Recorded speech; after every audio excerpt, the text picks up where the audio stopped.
मोरे सुत नाही भई गिलान, मोरे सुत ना तेरी गुरु ग्रह गाया हूँ तुरत मागी करी विनय विशाला, चरण नाग कर विनय विशाला, चरण लाग कर विनय विशाला।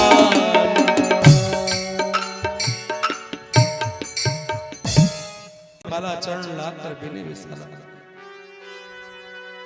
धरऊ धीर होइए सुखचारी, त्रहुवन भगत भय हरि।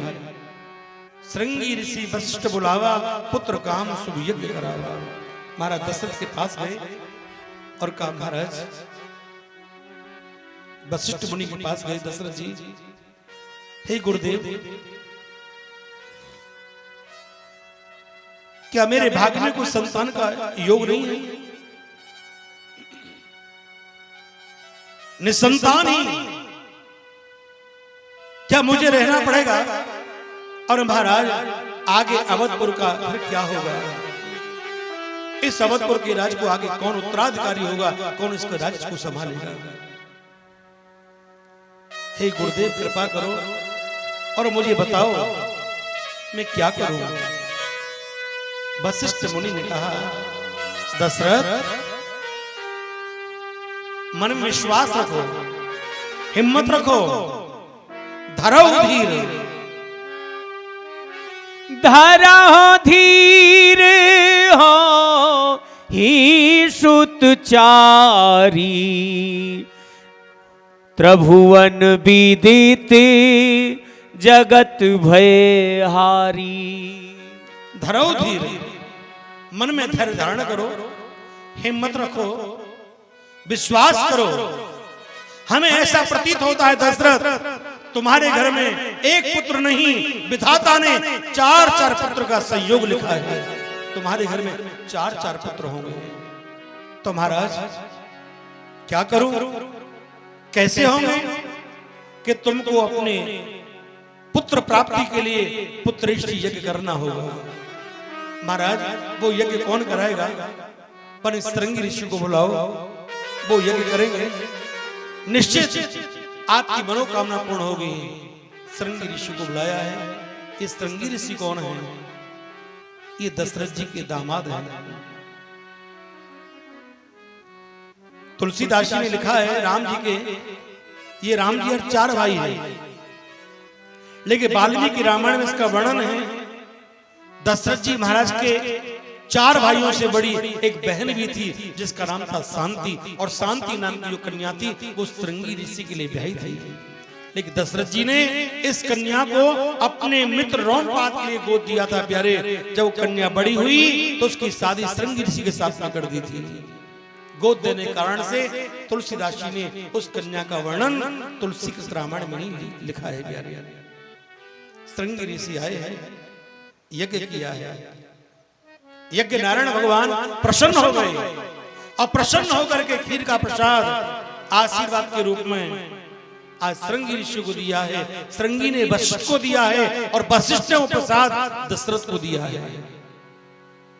दशरथ ये अग्निदेव भगवान प्रसन्न होकर के आशीर्वाद के रूप में ये प्रसाद प्राप्त हुआ है। एक काम करो, इस प्रसाद को अपनी पत्नियों के लिए बांट दीजिए, इसको ग्रहण करेंगी, निश्चित इस प्रसाद का फल तुम्हारे घर में पुत्र प्राप्ति होगा।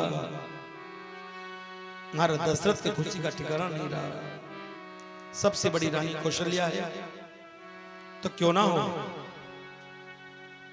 इनको प्रसाद ज्यादा देना चाहिए, बड़ी है तो अर्ध भाग कौशल्या है दीना, उभय भाग आधे कर लीना। आधा भाग माता कौशल्या को दिया है और आधे भाग में 2 हिस्से किए हैं सुमित्रा और कैकेयी के लिए प्यारे। और तीनों रानियों से कहा अपने अपने प्रसाद को पा लीजिए, खा लीजिए। तीनों रानियां प्रसाद को लेने के लिए तैयार हुई। आश्चर्य तो तब हुआ माता सुमित्रा ने जैसे ही उस खीर के दोने को अपने मुंह से लगाना चाहा, पता नहीं क्या आश्चर्य हुआ, आकाश मार्ग से उड़ती हुई एक चील आती है बड़ी तेज गति में और उनके हाथ में झपट्टा मारती है और खीर के दोने को लेकर के उनसे लूट करके चील आकाश की तरफ उड़ जाती है। माता सुमित्रा रोने लगी, मेरा प्रसाद मुझे मिला और मेरे हाथ से लुट गया है, बहुत पश्चाताप किया है, दुखी हुई। कौशल्या कैकेयी ने कहा, बहन दुखी मत हो, तुम्हारा प्रसाद लुट गया है ना मन की, अभी प्रसाद हमने नहीं खाया अपना, हमारे हाथ में तो है, अपने प्रसाद में से हम तुमको प्रसाद देते हैं। तो दोनों ने आधा आधा प्रसाद सुमित्रा जी को दिया। तो सुमित्रा मां ने कहा, बहन कौशल्या और कैकेयी, तुम्हारे त्याग को देख के मैं खुश हूं और मैं वचन देती हूं, अगर विधाता मेरे गर्भ से मुझे 2 संतान प्राप्त कराते हैं तो एक संतान बहन कौशल्या तुम्हारे पुत्र की सेवा में रखूंगी और एक संतान बहन कैकेयी तुम्हारे पुत्र की सेवा में रखूंगी। ये मेरा वचन है, ये मेरा वचन है। आज तीनों रानियों ने प्रसाद को खाया, उधर खीर को लेकर के आकाश की तरफ चील उड़ के जा रही थी, लेकिन आकाश से वो खीर का दोना उस चील के चंगुल से पंजे से छूट गया, दोना उल्टा हुआ और क्या हुआ प्यारे, एक पर्वत के ऊपर अंजना माता हनुमान जी की मां तपस्या कर रही थी और तपस्या करते करते जैसे माता अंजना को उवासी आई, जैसे मुंह ऊपर को किया, उसी समय वो खीर का दोना उल्टा हुआ और जो खीर जो सुमित्रा को मिलनी थी वो माता अंजना के मुख में चली गई, जिसको ग्रहण करने से प्यारे हनुमान जी का जन्म हुआ। जिन हनुमान जी को हम प्रभु राम का सेवक मानते हैं, ये भगवान राम के भाई भी रखते हैं। वैसे तो ये रुद्र अवतार हैं, भगवान शिव के अवतार हैं, पर इस कथा के अनुसार प्यारे जिस खीर को खाने से इन चारों भाइयों का जन्म हुआ है, इस खीर को खाने से तो हनुमान जी का भी जन्म हुआ है, ऐसा प्रमाण मिलता है प्यारे। हरि अनंत हरि कथा अनंता, कहूं सुनाऊं बहुविध सब संता। सुखदेव मुनि कहते हैं, राजा परीक्षित आज तीनों रानियां गर्भवती हुई, नित्य नए नए स्वप्ने आने लगे रानियों के लिए, अच्छे स्वप्ने।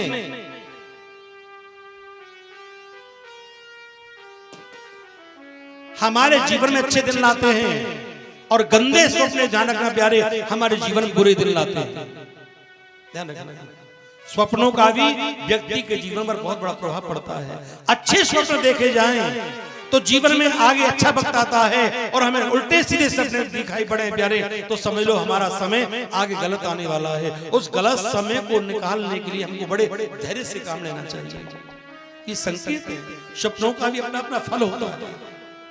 मैंने परसों भी आपको बताया था, जिनको स्वप्ने में भगवान के दर्शन, गौ माता के दर्शन, अपने गुरु के दर्शन, तीर्थ के दर्शन, कथा के दर्शन जिनको होते हैं प्यारे, ध्यान रखना, इसका मतलब यही होता है उस जन्म को, इस जन्म उस व्यक्ति को इसी जन्म में बहुत जल्दी भगवान के दर्शन साक्षात होने वाले हैं। इसका ये फल है प्यारे।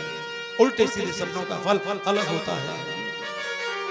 जिसको उल्टे सीधे सपने आते हो प्यारे, वो सिराने पर एक जल का लोटा रख करके सोए, हाथ पांव धो करके सोए, भगवान का चिंतन करके सोए, जिससे उसे गंदे और गलत स्वप्ने नहीं आए प्यारे। उसको भगवान का चिंतन करके सोना चाहिए। ये हमारे गंदे स्वप्न आने से रोकते हैं प्यारे। तो आज माता कौशल्या स्वप्ने में क्या देख रही हैं? भगवान विष्णु के दर्शन कर रही हैं स्वप्ने में।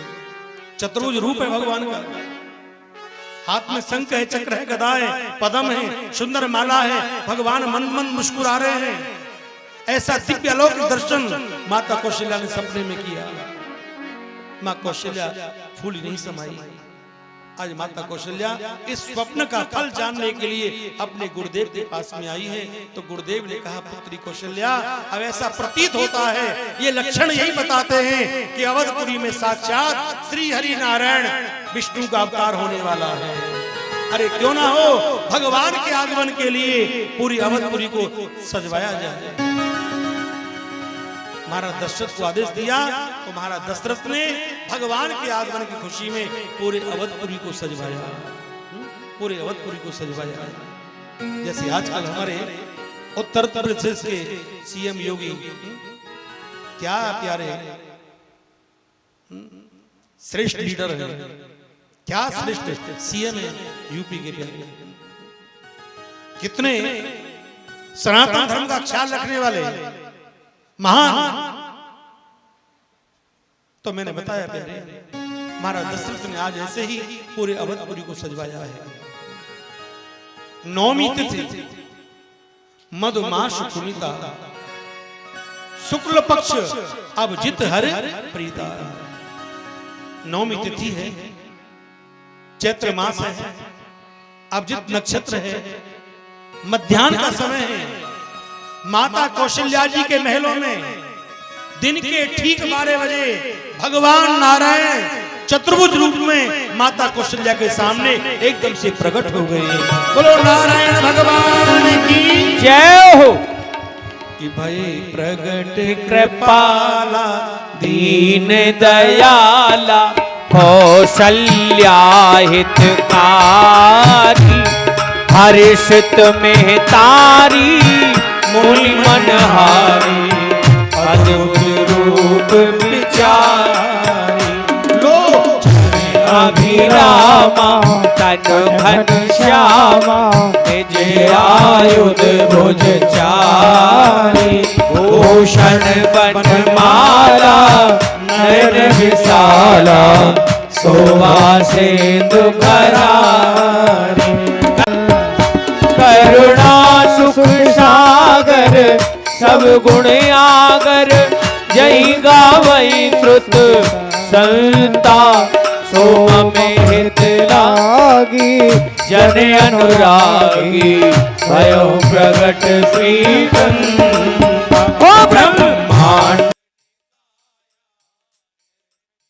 आया ओम प्रतिवेद है, मामे और सोबासी ये उपहासी, सुनत धीर मत धीर त्याना, चरित्र बहुत विध कीन चहे, कह कथा बुहाई मात बुझाई।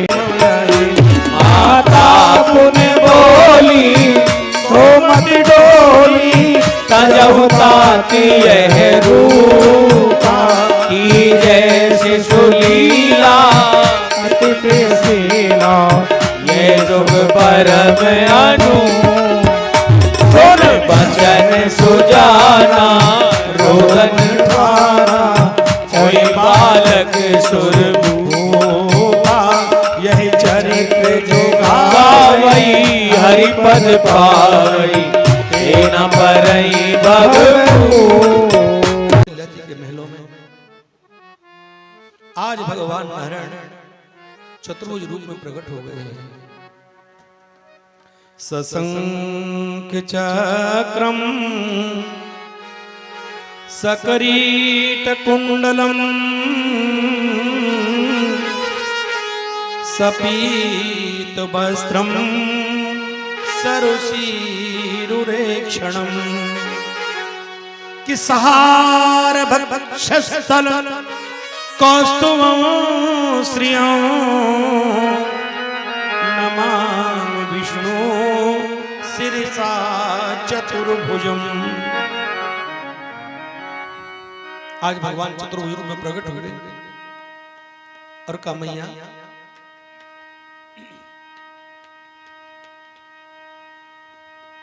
पूर्व जन्म में आप शत्रुपा थी और महाराज दशरथ मनु थे। आपने बड़ी कठोर तपस्या करी मेरी प्राप्ति के लिए, और मैं आपके सामने प्रकट हुआ। मैंने आपको कहा कि माता आपको कुछ मांगना है जो मुझसे और मांग लीजिए, तो तुम्हारे मन में एक भाव आया कि हमारे समान एक पुत्र होना चाहिए। तुमने मेरे समान एक पुत्र मांगा, तो मैंने सोचा मैं आप सरस कहां खोजूं जाइए, अपने समान दूसरा कहां खोजूंगा। माँ मैं ही तुम्हारे घर में पुत्र बन के आऊंगा त्रेता में, जिस समय पिता दशरथ होंगे और आप कौशल्या होंगे, तब राम रूप में मैं अवतरित होकर आऊंगा और आपके पुत्र इच्छा को पूर्ण करूंगा। तो मैया अब मैं तुम्हारा बेटा बन के आया हूं, तुमने मेरे दर्शन कर लिए हो, तो मां लाखों की तादाद में अवधपुर में दर्शनार्थी मेरे दर्शनों की इच्छा लेकर के महलों के बाहर खड़े हैं, तो मैया उनको भी दर्शन कर लेने दीजिए। मान का लाला तुम क्या कह रहे हो, आप मेरे पुत्र बन के आए बन के यहां, तो कोई इस बात को मानेगा कि तुम मेरे पुत्र हो। भगवान बोले क्यों नहीं मानेंगे मैया, तुम मुझसे कहो बेटा, मैं कहूं मैया, हो गए मां बेटा। कौशल्या मैया बोली लाला तू इतनी बड़ी समाज के सामने अपनी मां की बेइज्जती कराना अच्छा लगे तो। भगवान बोले मैया क्या वे हो। लाला पहली बात तो यह है, जब किसी को बेटा होता है ना, मैं कहूंगी मेरा पुत्र है, तो लोग कहेंगे कौशल्या झूठ बोल रही है, इतना बड़ा बेटा कैसे कौशल्या की हो गया। तो मैया क्या करूं मैं, लाला अगर आपको बेटे का सुख देना है मुझे, तो आपको पहले बड़े से छोटा होना पड़ेगा। भगवान के लिए मैया छोटे हो गए। अब तो किवाड़ खोलो, पर किवाड़ अभी नहीं खुलेंगे। अब क्या कमी रहेगी मैया, पहले लाला जब किसी को बालक होता है ना, तो पहली बात तो ये है ना कि वस्त्र आभूषण पहन के नहीं होता, 4 हाथ वाला नहीं होता। तुम्हारे 4 हाथ हैं, क्या कहेंगे सब लोग, कौशल्या झूठ बोल रही है, ये इसका पुत्र हो ही नहीं सकता। भगवान का ले मैया हम 2 हाथ वाले बन गए। अब तो किवाड़ खोलो। भाई लाला किवाड़ अभी नहीं खुलेंगी, आपका पूरा श्रृंगार हो रहा है। जैसे बच्चे का जन्म होता है ना, आपको वही लीला करके दिखानी पड़ेगी। तो भगवान फिर छोटे बन गए, वस्त्र भी उतार दिए। अब तो किवाड़ खोलो। माँ बोली लाला किवाड़ अभी नहीं खुलेंगी, अब क्या कमी रह गई। लाला जब किसी घर में बालक होता है ना, तो जन्म लेते ही वो बोलता नहीं है, उसको रोना भी पड़ता है। आपको रोने की लीला भी दिखानी पड़ेगी, जिससे लोगों को प्रतीत हो ये कौशल्या नंदन है। इसीलिए कहा है कि सुन बचन सुजाना, रोदन ठाना, हो ये बालक सुरभूपा। यह चरित्र जो गावई, हरि पद पावई, ते न परई भवकूपा। इस चरित्र को जो गाता है, सुनता है प्यारे, ऐसा व्यक्ति कभी भी भवकूप में नहीं गिरता, भव सागर में नहीं डुबकी लगाता प्यारे। तो आज भगवान ने रोना प्रारंभ किया। दासी ने कौशल्या जी के महलों से एक नन्हे से बालक के रोने की आवाज सुनी, तो आज प्यारी दासी बड़ी खुश हो गई है, प्रसन्न हो गई है। लाला का दर्शन करके आज उछल रही है और क्या कह रही है, अरे जाके महाराज दशरथ को संदेश दूंगी कि घर में लाला हुआ है, और जाके महाराज दशरथ से मोटी सी बधाई लूंगी, मोटी सी बधाई लूंगी। उधर क्या हुआ, केके के महलों में भी, कनक भवन में भी एक छोटे से बच्चे की किलकारी सुनाई पड़ी प्यारे, रोने की आवाज आई, तो दासी और प्रसन्न हो गई है। सुमित्रा जी के महलों से एक साथ 2-2 बच्चों की किलकारी गूंजी है प्यारे। अब दासी दौड़ी दौड़ी जा रही है और क्या कह रही है कि खबरिया राजा को दूंगी सुनाए, खबरिया राजा को खबरिया राजा को दूंगी सुनाए, खबरिया राजा को दूंगी सुनाए, राजा को दूंगी, महाराजा को दूंगी, राजा को दूंगी, महाराजा को दूंगी, राजा को दूंगी, महाराजा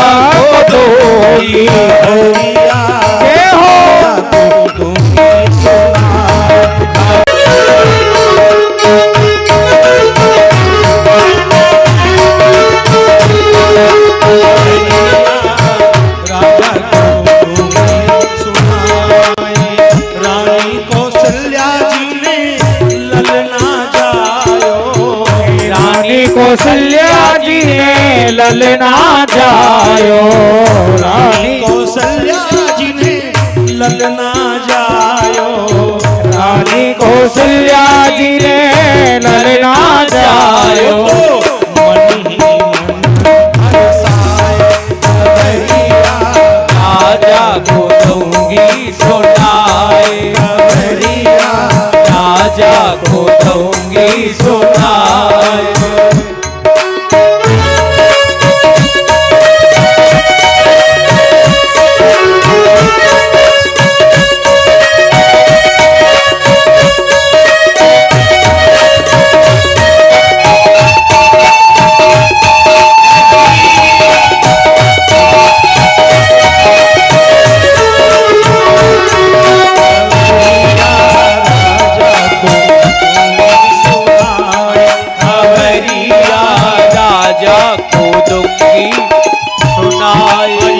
रानी के कई एक ललना जायो, रानी के कईने एक ललना जायो, रानी के कई एक ललना जायो, वो तो मंद मंद मुस्काए हो राजा को दूंगी सुनाए, खबरिया राजा को दूंगी सुनाए।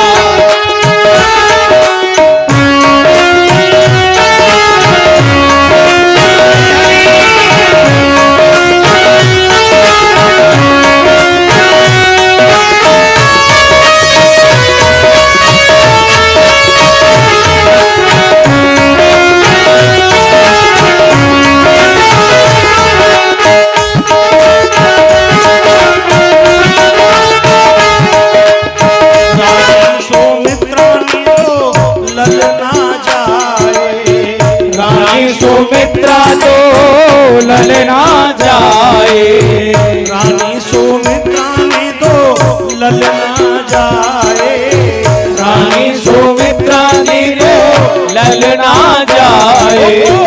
मन ही राजा को दूंगी सुनाए, खबरिया राजा को दूंगी सुनाए।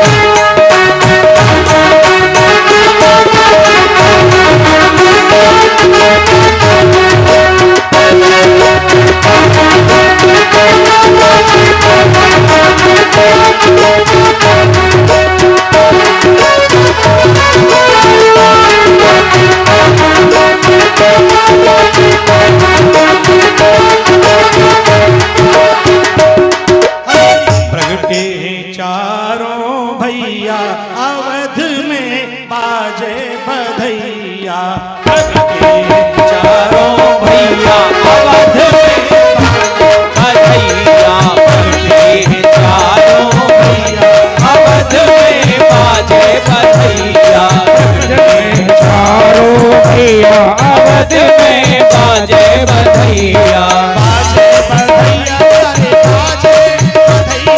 बाजे बधैया प्यारे बाजे बधैया, बाजे बधैया प्यारे बाजे बधैया, बाजे बधैया प्यारे बाजे बधैया।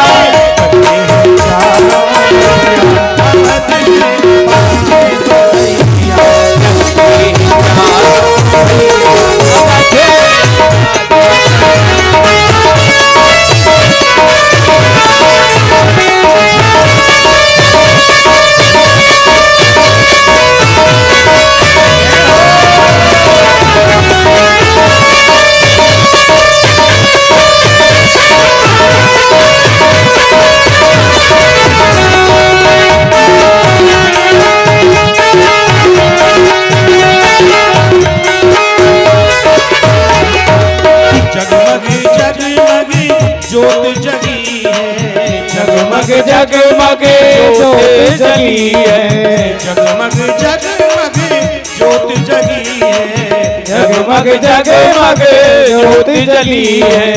दिल मिल हो तो अटिया अवध में बाजे बधैया,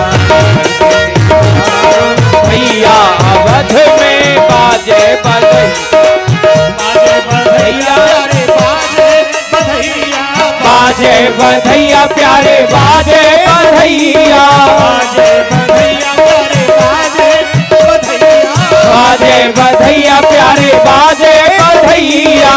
प्रगटे हैं चारों भैया अवध में बाजे बधैया, प्रगटे हैं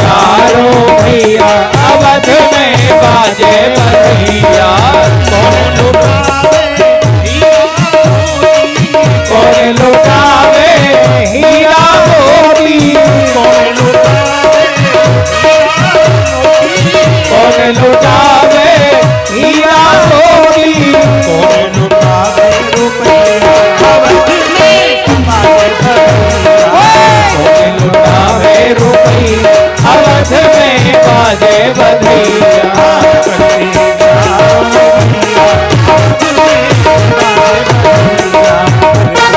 चारों भी अवध में बधैया।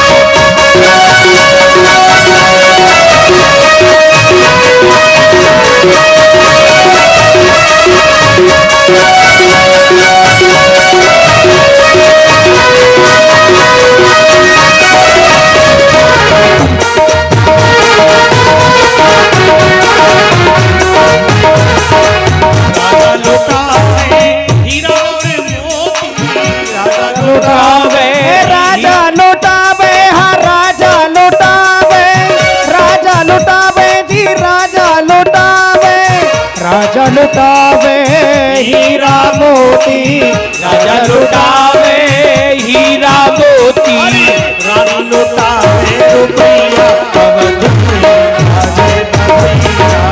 रानी लुटावे रुपैया अवध में बाजे बधैया।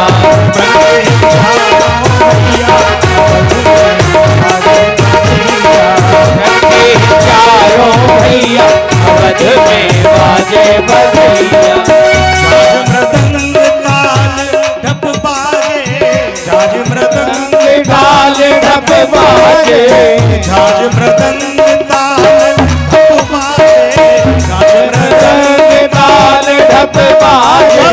नाच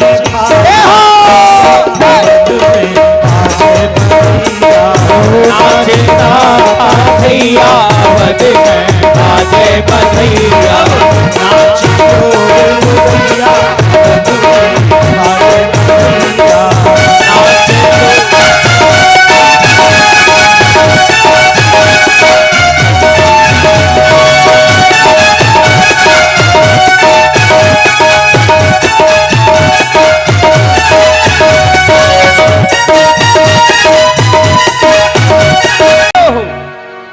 जय जय श्री राधे राधे, जय जय श्री राधे।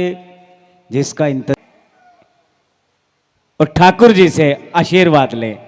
उकलाना से हमारे पवन जी गोयल एवं उनका परिवार। आइए, भी मेरी गुजारिश है कि वो भी ठाकुर जी के चरणों में आए। उकलाना से ही शिव कुमार जी गोयल जी की धर्मपत्नी वो भी यहाँ पहुंची हैं। मैं चाहूंगा वो भी इधर आए और ठाकुर जी से आशीर्वाद लें।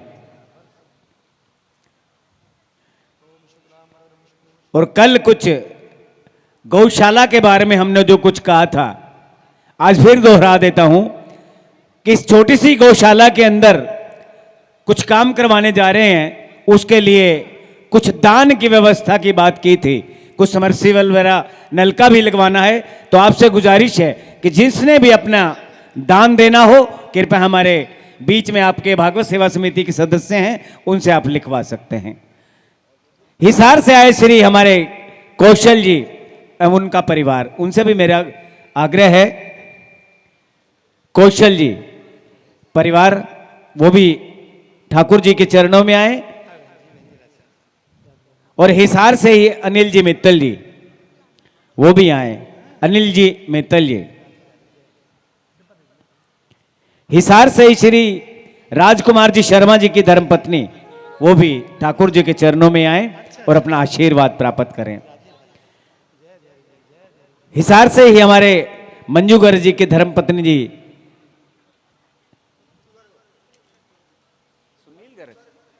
गर्ग, मंजू गर्ग धर्मपत्नी श्री सुनील जी गर्ग वो भी आए, ठाकुर जी के चरणों से आशीर्वाद लें।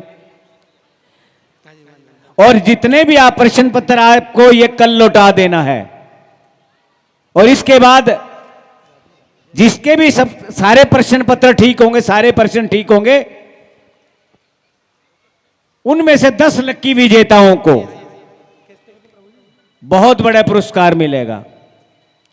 लेकिन प्रश्न ठीक होने चाहिए ना, हमें पता है गलतियां कहां पे होंगी। जय जय श्री राधे, जय जय श्री राधे, जय जय श्री राधे।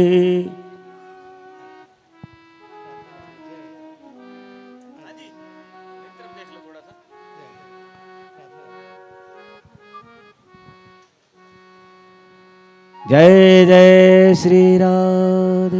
बहन जी आप आओ ना, अगला नंबर आओ बहन जी।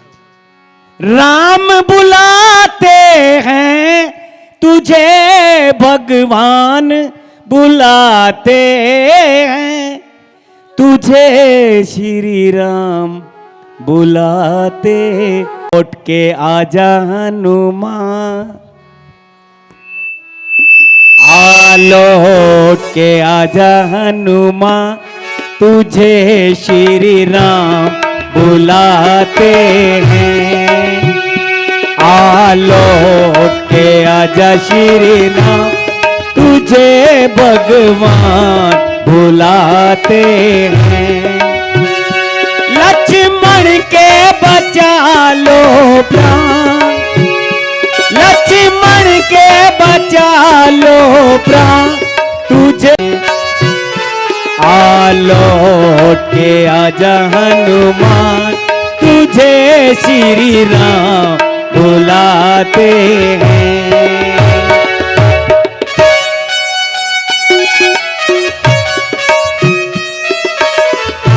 लौट के क्यों नहीं आए, गाय पवन सुत लाने सजीवन, लौट के क्यों नहीं आए।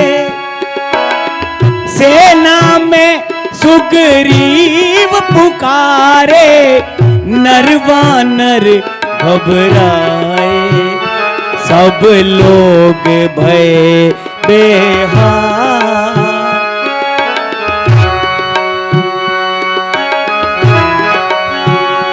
सब लोग भय बेहार, तुझे भगवान बुलाते हैं।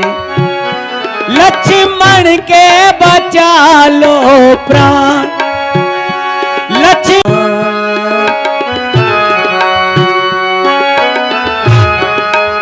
पहुंचा और बोलिए वृंदावन बिहारी लाल की जय हो। देखो मेरी बहन भाइयों, हमारा तुम्हारे बीच में प्रसंग चल रहा था कि आज वही मेरे से ठाकुर जी, आज वही मेरे बांके बिहारी की कैसी लीला हुई है कि आज भगवान श्री राम का अवधपुरी के अंतर्गत में खूब आनंद उत्सव मना है। भगवान शंकर अपने प्रभु का दर्शन करने के लिए आए। आज अयोध्या की गलियों में नाचे जोगी मतवाला। जब जब भगवान शिव के आराध्य नारायण भगवान लीला करने के लिए और अवतरित हुए हैं, तब तक भगवान शंकर कैलाश पर्वत को छोड़ करके अपने इष्ट के दर्शन करने के लिए पहुंचे हैं, दर्शन करने के लिए पहुंचे हैं।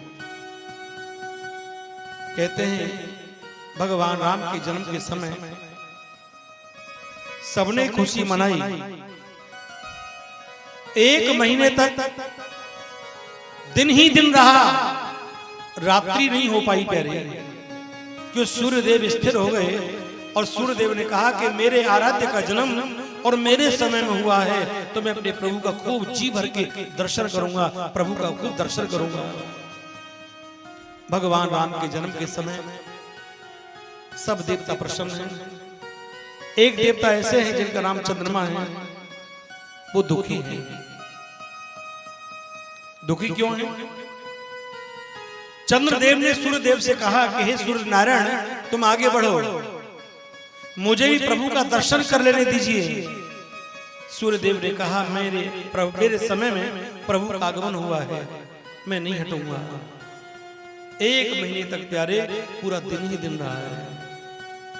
लेकिन ये शिकायत चंद्रमा ने प्रभु से करी कि प्रभु सूर्यदेव मुझे दर्शन नहीं करने दे रहे हैं, क्या मेरी इच्छा पूर्ण नहीं होगी प्रभु? जैसे आप सूर्य वंश में अवतरित होके आए हैं, मुझे भी अवसर दीजिए प्रभु, मेरे वंश में भी आपका प्राकट्य हो और मैं भी आपका खूब दर्शन कर सकूं। भगवान राम ने कहा, जाओ हे चंद्रदेव, अब की बार सूर्य वंश में आए हैं, लेकिन अगली बार हम चंद्रवंश में आएंगे। इस समय 1 महीने का दिन हुआ है, लेकिन तुम्हारे वंश में जब आएंगे उस समय 6 महीने की रात्रि हो जाएगी। जब महाभारत भगवान ने महाराज किया था उस समय 6 महीने की रात्रि हो गई थी। ऐसा प्रमाण है प्यारे, 6 महीने की रात्रि हो गई थी। उस समय पर कभी कभी प्यारे ज्यादा खुशी को भी नजर लग जाती है, नजर लग जाता है। एक बार गादी के पुत्र हैं जिनका नाम विश्वामित्र है, वो यज्ञ करते हैं जंगल में, लेकिन जंगल के दैत्य उनके यज्ञ में बाधा पहुंचाते हैं। विश्वामित्र को बड़ा कष्ट होता है, बड़ा दुख होता है, बड़ी तकलीफ होती है, बड़ी परेशानी होती है, अशांति होती है, त्रस्त होते हैं। तो सोचा क्या करूं, ध्यान करके देखा कि अवधपुरी में नारायण का अवतार हुआ है। अरे क्यों ना हो दशरथ जी के पास जाऊं और नारायण को मांग के लेके आऊं और नारायण इन दुष्टों का संहार करेंगे। तो विश्वामित्र चल दिए आज जंगल से अवधपुरी की तरफ। विश्वामित्र को मालूम, दशरथ जी को मालूम पड़ा कि आज विश्वामित्र संत अयोध्या में आ रहे हैं, उनका सम्मान करने के लिए अपने साथ चतुरंगनी सेना लेकर के और प्यारे आज अवधपुरी के बाहर आए हैं। इधर क्या हुआ मेरी बहन भाइयों, क्या हुआ है? चारों भाइयों का नामकरण संस्कार हुआ है वशिष्ठ मुनि के द्वारा। विश्वामित्र आए हैं तो आकर के दशरथ जी ने बड़ा आदर मान सम्मान किया है। मुनि आगमन सुना जब राजा, मिलन गयऊ ने विप्र समाजा। बड़े सम्मान के सहित उनको महलों में लेके आए हैं और कहा, महाराज आपके आने से मेरी कुटिया पावन हो गई, इस दास के लिए क्या आदेश है? उन्होंने एक बात कही है, दशरथ असुर समूह सतावन मोही। असुर समूह सतावई मोही, मैं आयहूँ नृप याचन तोही। ओ मैं आयो नृप याचन तोही। अनुज समेत देव रघुनाथा, देव रघुनाथा। निश्चर बध में सनाथा, ओ निश्चर बध में ओ सनाथा। असुर समूह सतावा मोही। दशरथ मैं यज्ञ करता हूं और जंगल में रहने वाले असुर लोग, राक्षस लोग मेरे यज्ञ में बाधा पहुंचाते हैं। तुम्हारे पास में कुछ सेवा मांगने आया हूं। महाराज आप जो मांगो सो मैं आपको दूंगा, मुझे वचन दो। दशरथ जो मैं मांगू सो मुझे दोगे? महाराज वचन देता हूं, आप जो मांगोगे सो मैं आपको दूंगा, क्योंकि आपके आशीर्वाद से ही आज मेरा घर हरा भरा है। महाराज हरा भरा है, हरा भरा है। तो क्या कहा है? अनुज समेत देव रघुनाथा, छोटे भाई लक्ष्मण के साथ राम को मुझे दो, इनको मैं जंगल में लेके जाऊंगा। ये राक्षसों से युद्ध करेंगे, उनका वध करेंगे, संहार करेंगे और मेरे यज्ञ की रक्षा करेंगे। इतना सुनते ही दशरथ ने कहा, महाराज आपने क्या मांगा है? वैसे तो मुझे राम, लक्ष्मण, भरत, शत्रुघ्न चारों ही पुत्र प्राण प्यारे हैं, लेकिन छोटे छोटे से बालक इतने बड़े बड़े राक्षसों से जंगल में कैसे युद्ध कर पाएंगे? प्रभु आप मेरा राज्य मांगो, मुझे मांगो, मेरी सेना मांगो, मुझे कोई आपत्ति नहीं है, लेकिन आप मेरे पुत्रों को मुझसे अलग मत कीजिए। प्रभु वैसे राम तो मेरे हृदय के प्राण हैं, ये शरीर में प्राण ना रहे तो शरीर का कोई अस्तित्व नहीं रहता है, तो मेरे जीवन में जब राम नहीं रहेंगे तो मैं कैसे जी पाऊंगा? इसके अलावा जो कुछ मांगो सो मैं आपको देने को तैयार हूं। दशरथ तुम्हारे कुल की मर्यादा है, रघुकुल रीत सदा चली आई, प्राण जाए पर वचन न जाए, और तुमने वचन दे करके आप हमसे मना कर रहे हो, ये अच्छी बात नहीं है। आपने वचन दिया है, दे के वचनवा काहे, कह रहे ले बनवा ओ रघुवंशी राजा। आरी दई के वचनवा काहे हो, करैले बहनवा ओ रघुवंशी राजा। करि कछु मन मां विचार ले रघुवंशी राजा। कछु मन मैं विचार ले रघुवंशी राजा। दई के बचनवा काहे, करैले बहनवा ओ रघुवंशी दाता। मन में विचार रे रघुवंशी दाता। मन मैं विचार रे रघुवंशी राजा। मान ले कहिनवा दई दे दोनों ललनवा राजा। मान वे कहिनवा दोनों ललनवा राजा। मान ले कहिनवा दई दे दोनों ललनवा राजा। कोई है जगत में जय जयकार रे रघुवंशी राजा। कोई है जगत में जय जयकार रे रघुवंशी दाता। मन में विचार ले रघुवंशी राजा। मन में विचार रे रघुवंशी राजा। बबुआ के पठैबे राजा, सुयश कमैबे। बबुआ के पठैबे जग में सुयश कमैले। ना आइले अवसर, ना आइले अवसर बार बार बार रे रघुवंशी राजा। है अवसर न आवे बार बार रे रघुवंशी दाता। मन में विचार ले रघुवंशी राजा। विचार रे रघुवंशी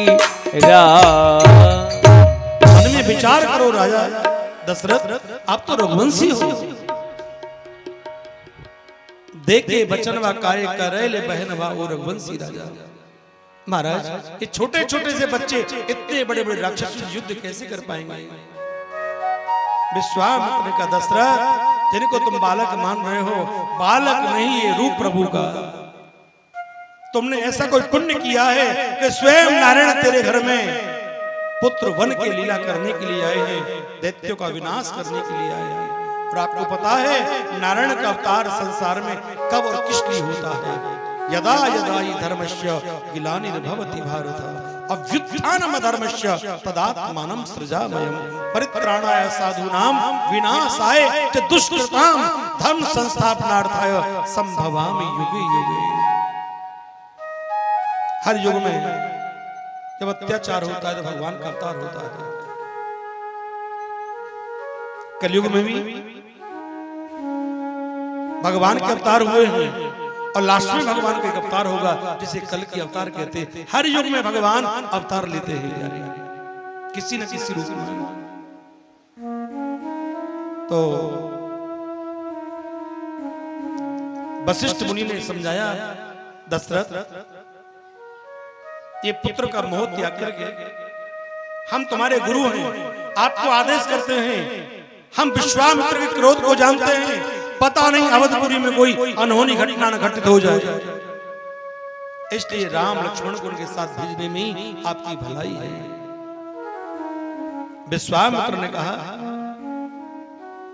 दशरथ मेरी बात पर विश्वास करो, मैं तुम्हारे घर से 2 पुत्र मांगने आया हूं, लेकिन तुम्हारे परिवार में 2 की जगह 4 नए सदस्य जोड़ करके मैं वापस लौटाऊंगा। ये मेरा वचन है, आपके परिवार में 4 नए सदस्य जोड़ूंगा। सन सेवा कभी बेकार नहीं जाती।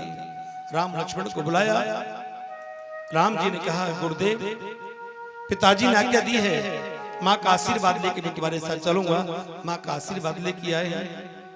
विश्वामित्र आगे आगे, राम लक्ष्मण पीछे पीछे। विश्वामित्र ने कहा, राम मेरे आश्रम के 2 रास्ते हैं। एक रास्ता ऐसा है जो 3 दिन में पार कर लोगे, एक रास्ता ऐसा है जिसमें आपको 15 दिन लगेंगे। 3 दिन वाले रास्ते में आपको बड़े बड़े राक्षस मिलेंगे, और 15 दिन वाले रास्ते में जो आप घूम के जाओगे आपको कोई भी राक्षस नहीं मिलेगा। आप कौन सा रास्ता चुनना चाहते हो?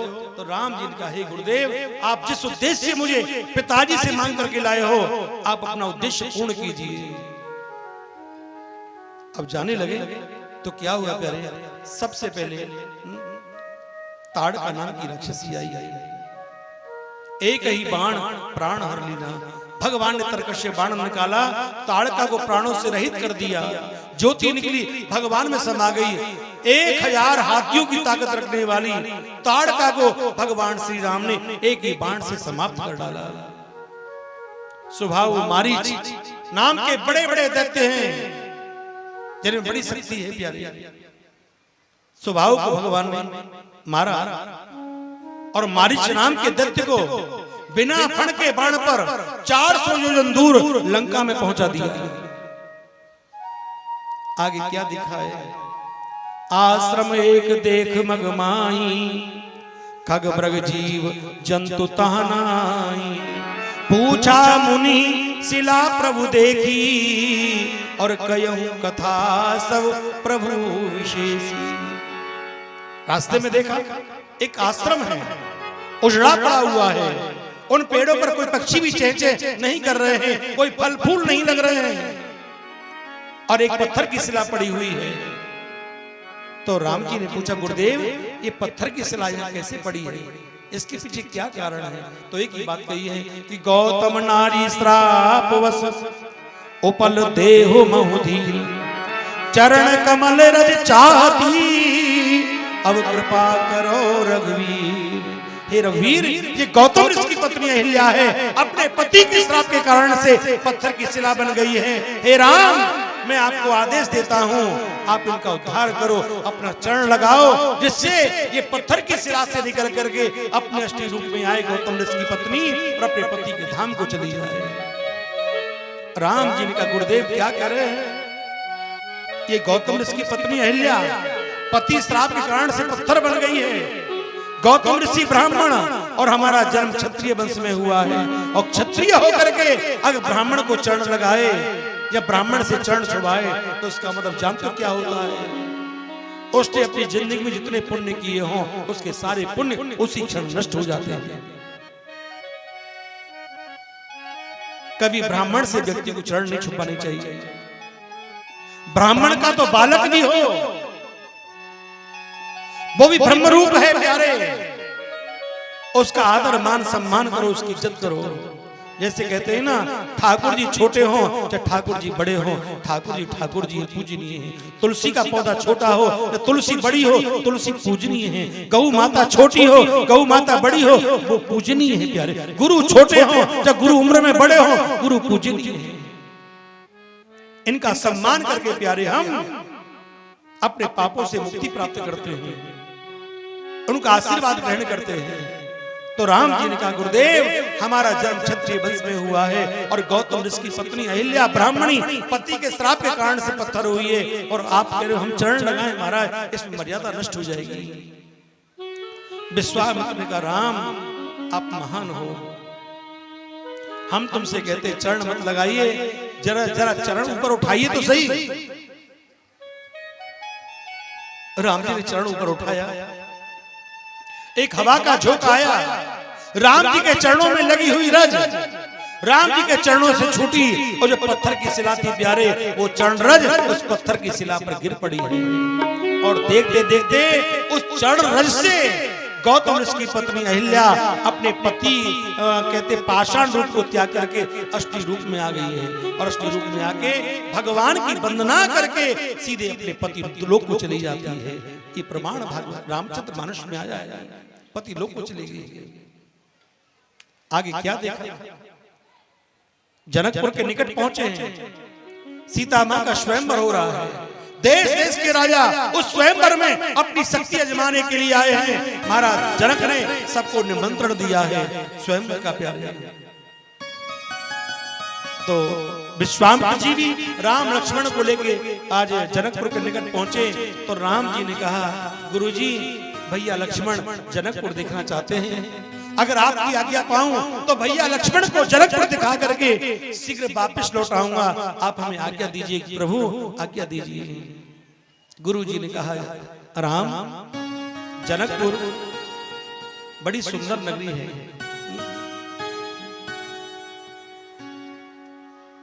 जैसे प्यारे वृंदावन है ऐसे जनकपुर है, जैसे बरसाना है ऐसे जनकपुर है। यहां स्वयं लक्ष्मी का प्राकट्य हुआ है, जानकी जी का प्राकट्य हुआ है पृथ्वी से। तो प्यारे भूमि कितनी पावन होगी, कितनी वंदनीय होगी। तो राम जी भाई लक्ष्मण को लेकर जा रहे हैं। इधर संग की सहेलियों के साथ में सीता जी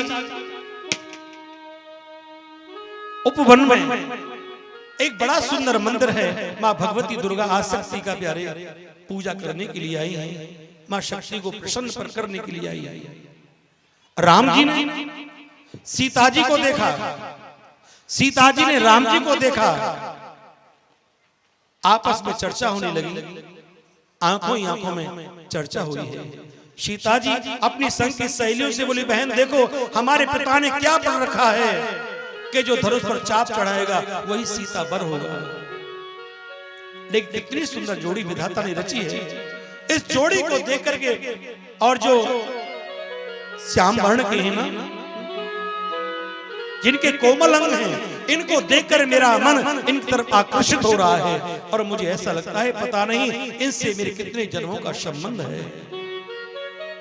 राम को देख करके जनक नंदनी बाग में बस खड़ी रह गई। राम देखे सिया को, सिया राम को, चारों आंखें लड़ी रह गई।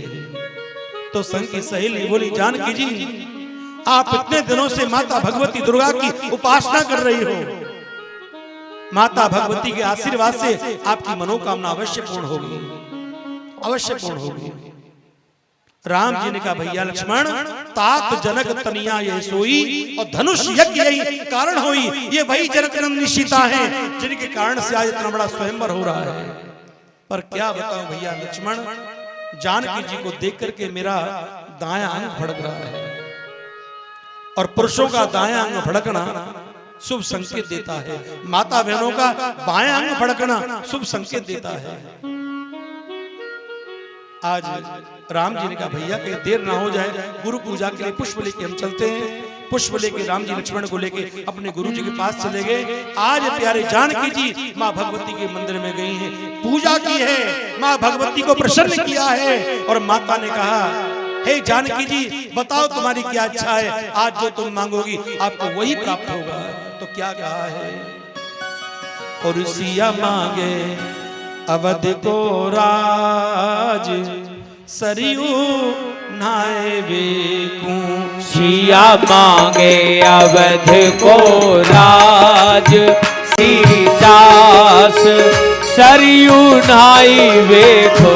सिया मांगे अवध को राज, सरयू नहाए बेकू। सिया मांगे अवध को राज, सरयू नहाए बेखो।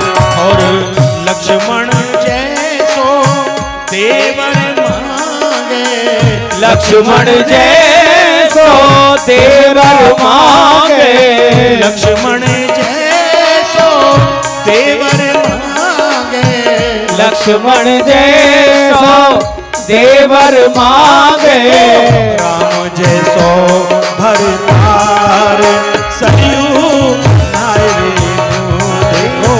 राम जैसो भरतार सरयू नहाए वे। सिया मांगे अवध को राज सरयू नहाए वे। तो जानकी जी ने आशीर्वाद दिया दुर्गा जी ने सीता जी के लिए कि मन जाहे राचे हूँ मिलहि सोवर सहज सुंदर सामरो। करुणा निधान सुजान शील स्नेह जानत राविरो। अहि भांति गौर असीस सुन सिए सैत हिए हर सियली। तुलसी भवानी पूज पुन पुन मुदित मन मंदिर चली। हे जानकी जी, आप जो इतने दिनों से मेरी पूजा कर रही हो, तपस्या कर रही हो, साधना कर रही हो, भक्ति कर रही हो, मैं आपको वचन देती हूँ आप जो चाहती हैं स्वयं रघुनाथ ही आपके पति होंगे, नारायण ही आपके पति होंगे। इसके बाद दुर्गा सीता मां जाती हैं। जब मालूम पड़ा महाराज जनक जी के लिए राम लक्ष्मण दशरथ जी के दोनों पुत्र जंगल में आए, सम्मान के साथ उनको बुलाया है। देश देश के राजा शक्ति अजमा रहे धनुष पर कोई तोड़ नहीं पा रहा है। तोड़ने की बात तो बहुत दूर है, एक हिला भी नहीं पाया है। तो प्यारे महाराज जनक को यहाँ पर बड़ा पश्चाताप हुआ और क्या कहा, तजऊ आस निज निज ग्रह जाऊ, लिखा ना विद बेदी विभाऊ। देश देश की राजाओं हम कहीं किसी बलशाली हैं, हमने तो मन में जान लिया पृथ्वी वीरों से खाली है, पृथ्वी को वीर ही नहीं। लक्ष्मण खड़े हो गए। रघुवंशी वीरों के होते कोई भी ऐसे कहे नहीं जैसे उल्टी सीधी बातें मिथिलेश राज ने आज कही। महाराज राघव, मैं आपके चरणों की सौगंध खा के कहता हूँ, जो महाराज जनक कहते हैं पृथ्वी को वीर नहीं, अरे पृथ्वी को मैं गेंद की भांति उठा लूं, सुमेरु पर्वत को मूली की भांति तोड़ डालूं। ये धनुष किस गिनती में है? लक्ष्मण धनुष की तरफ दौड़ने लगे। विश्वामित्र जानते हैं लक्ष्मण धनुष को तोड़ सकते हैं, कोई बड़ी बात नहीं है, लेकिन उनको रोका। लक्ष्मण, आपको ज्ञात होना चाहिए धनुष तोड़ने के बाद में क्या होगा। लक्ष्मण बोला, जो होगा सो देखा जाएगा। लक्ष्मण, धनुष तोड़ने के बाद शादी होगी और घर में बड़े भाई कुंवारे बैठे हों और छोटे की शादी हो जाए तो बाहर के लोग क्या सोचेंगे कि बड़े में कुछ ना कुछ कमी होगी, इसलिए बड़े को छोड़ के छोटे की शादी कर ली। ये काम आपका नहीं है, ये काम बड़े भाई राम का है। राम, खड़े होकर महाराज जनक के संताप को दूर कीजिए। राम जी धनुष को तोड़ते हैं। यहाँ पर सीता का भगवान राम के साथ में विवाह होता है और सीताराम भगवान की चारों भाइयों का धूमधाम से विवाह हुआ। और जब से राम ब्याह घर आए, नित्य नए मंगल भजत बधाई, खूब आनंद आया। इसके बाद भागवत में कृष्ण जन्म है। आज का जो पावन प्रसंग है प्यारे, वो कृष्ण जन्म है। आज हम भगवान कृष्ण के दर्शन करने के लिए यहाँ पर विराजे हैं। भागवत में कहते हैं आज के दिन जो भक्त लोग भगवान कृष्ण का बाल कृष्ण का दर्शन करता है, भगवान उनकी सारी मनोकामना पूरी करते हैं, उनके सारे कष्ट दूर हो जाते हैं। जो भगवान के दर्शन करता है, भगवान के उत्सव में शामिल होता है। आज कृष्ण जन्म है प्यारे। मथुरा के राजा गुरशन है, उनका एक पुत्र है कंस। कंस के एक भाई है देवक। देवक की बहन है देव, बेटी है देव की, जो कंस की चचेरी बहन लगती है। एक दिन विचार किया है प्यारे कंस ने, अब मेरी बहन शादी योग्य है और मुझे अपनी बहन की शादी किसी श्रेष्ठ राजकुमार के साथ करनी चाहिए। तो सोचा इस समय पृथ्वी पर श्रेष्ठ महान राजा कौन है? तो बटेश्वर पड़ता है आगरा से ऊपर, वहां के राजा थे सूरसेन। उनके पुत्र थे वसुदेव, जो बड़े ही पराक्रमी राजा थे।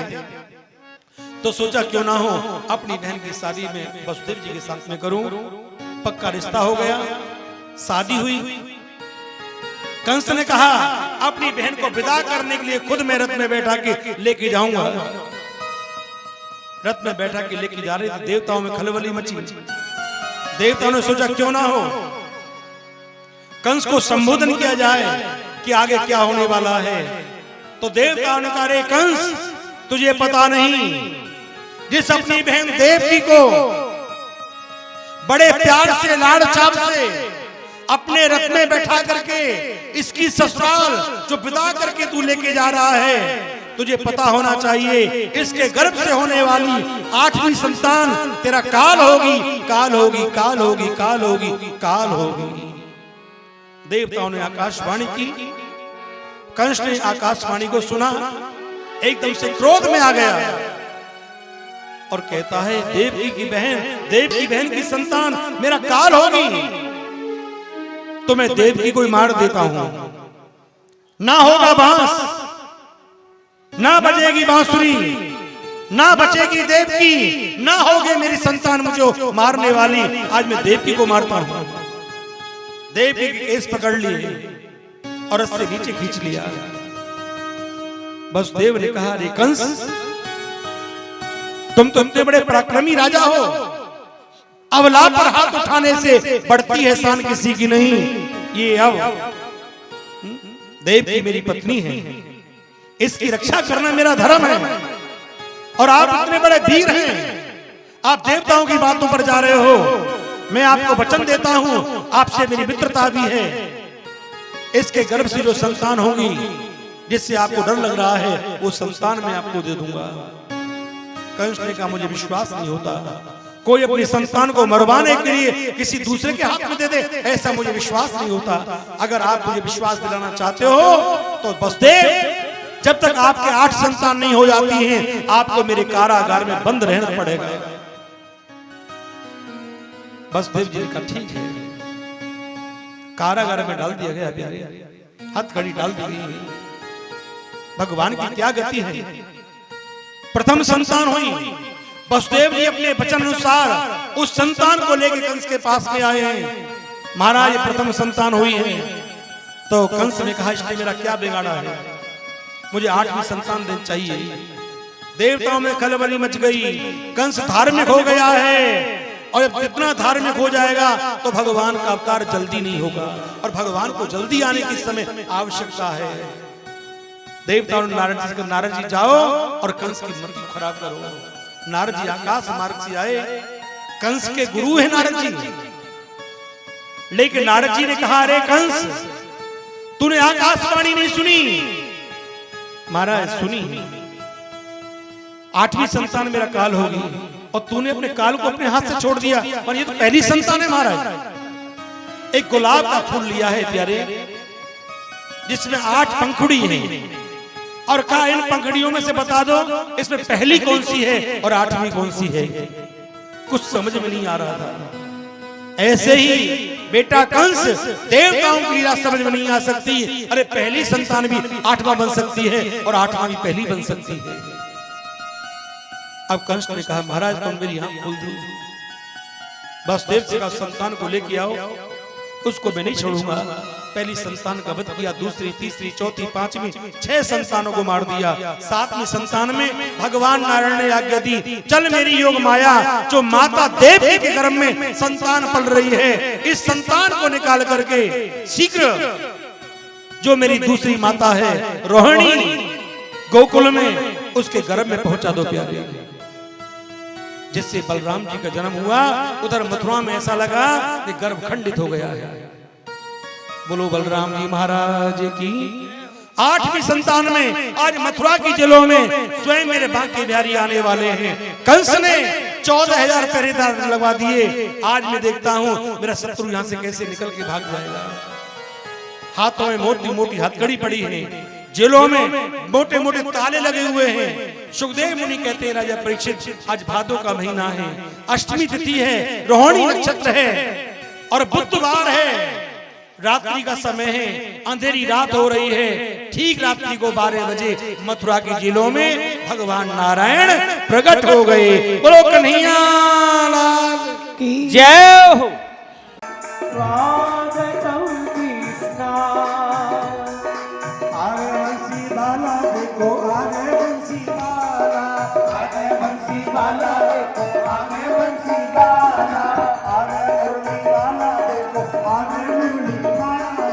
आगे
कोई जाएगा नहीं, प्रसाद भी नहीं बचेगा। प्रसाद बांटने में भी 10 मिनट है। आप लोग बैठिए, भगवान के घर में हर प्रकार से भाई करिए। आपके पास पंडित जी आ रहे हैं, आप उनके थैले में अपनी पवित्र कमाई में से जो आपको है भगवान की सेवा में आप दिल खोल के आप प्रभु की सेवा में अर्पित करें।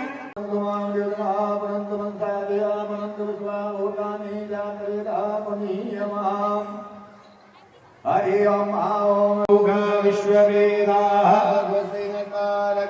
अरिष्टदेवी स्वस्ति नो बृहस्पति ददातु वृक्षकस्मा मरुतः प्रसिद्धिमातरा शोभं जामानो व्यतते सूजगमया अग्निजवा वनमे सूर्यचक्षुषो विश्वेनो देवा अनसागमन्या भद्रं कर्णैः शृणुयाम देवा भद्रं पश्येमाक्षभिर्यजत्रा स्तरैरङ्गै तुष्टिवागं सस्तनो बिभ्रसेमहि देवहितं यदायुः गन्धक्षपुष्पाणिं समर्पयामि।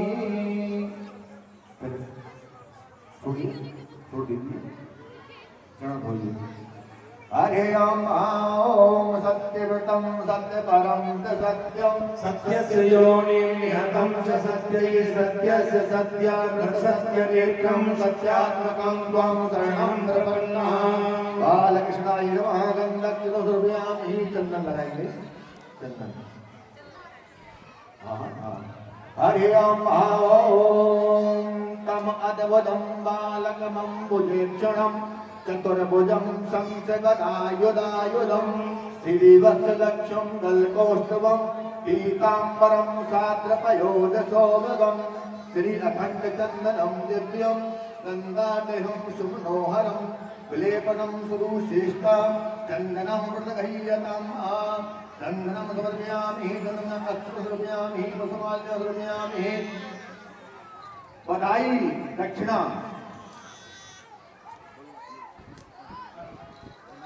बधाई हो भगवान की बधाई। मैं तो बात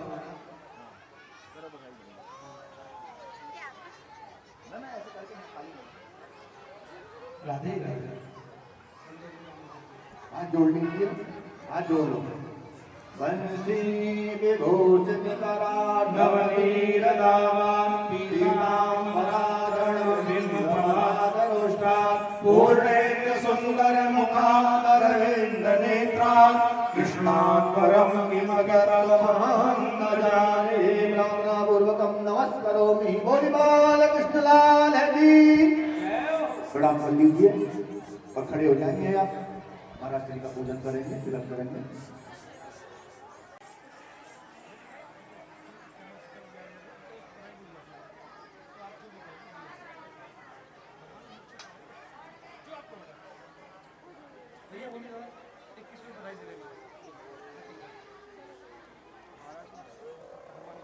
संदीप सिंगला जी जिनकी तरफ से ये बड़ा सुंदर आयोजन श्रीमद् भागवत कथा का चल रहा है और उसी तरफ से ठाकुर जी के चरणों में बधाई स्वरूप में 2100 रुपये दे रहे हैं। जोरदार ताली बजा करके उनका अभिनंदन वंदन करेंगे और ठाकुर जी से प्रार्थना करते हैं इसी प्रकार ठाकुर जी की सेवा करते रहे और उन्होंने अपने परिवार के तरफ से अपनी पुण्य पवित्र कमाई से 2100 रुपया ठाकुर जी के चरणों में अर्पण कर रहे हैं। और जो भी भक्त लोग ठाकुर जी के चरणों में अपनी सेवा या बधाई स्वरूप में बुलवाना चाहता है वो आ सकते हैं। बड़ा बधाई।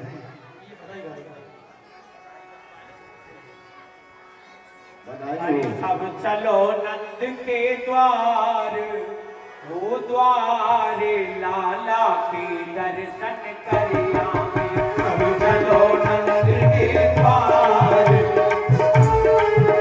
लाला के दर्शन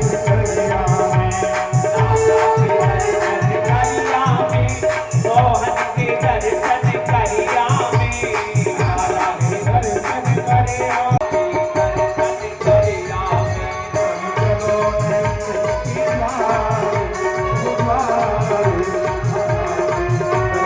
Thank you.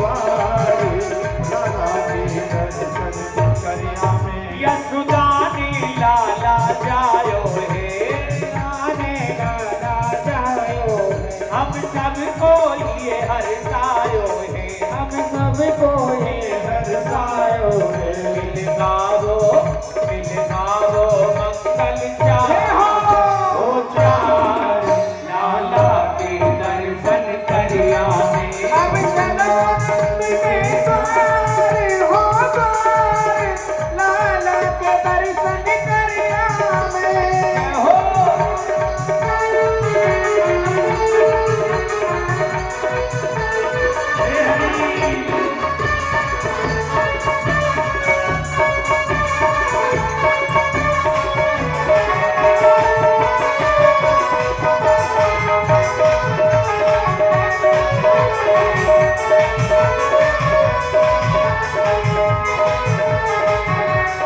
ब्रजवासी सब यहाँ आए रहे ब्रजवासी सब यहाँ आए रहे और कुर्ता टोपी लाए रहे और कुर्ता टोपी लाए रहे सब बोले जय जयकार ओकार लाला के दर्शन करिया सब बोले जय जयकार लाला के दर्शन करिया नंद के आनंद भयो करिया लाल की नंद के आनंद भयो जय करिया लाल खड़े हो जाओ खड़े हो लाल की नंद के आनंद भयो जय कन्हैया लाल की जय कन्हैया लाल की जय कन्हैया लाल की जय कन्हैया लाल की जय कन्हैया लाल की जय कन्हैया लाल की जय कन्हैया लाल की जय कन्हैया लाल की घोड़ा लाल की जय कन्हैया लाल की घोड़ा लाल की जय कन्हैया लाल की जय कन्हैया लाल की जय कन्हैया लाल की जय कन्हैया लाल की हाय जय कन्हैया लाल की हाय जय कन्हैया लाल की हाय जय कन्हैया लाल की जय कन्हैया लाल की जय कन्हैया लाल की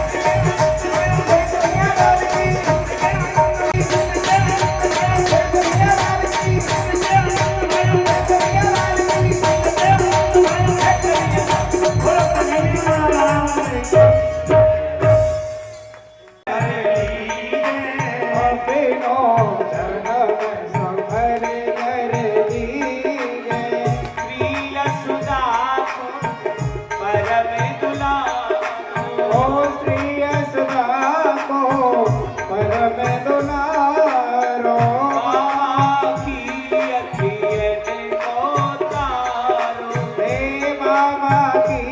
अखियन को तारो गोपिन के प्राण के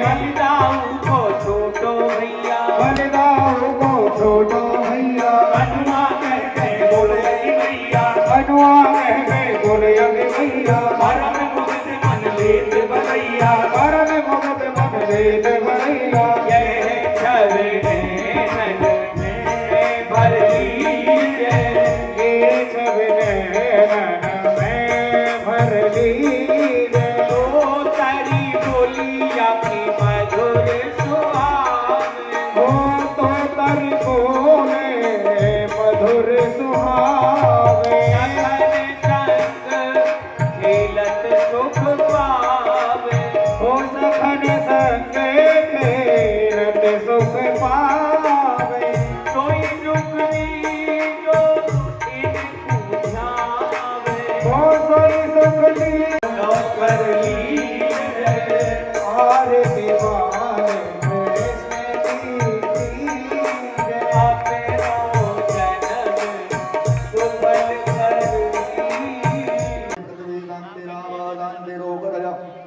शांति वनस्पतयः शान्तिर्विश्वे देवाः शान्ति ब्रह्म शान्ति सर्वभूत शान्ति शान्तिरेव शान्ति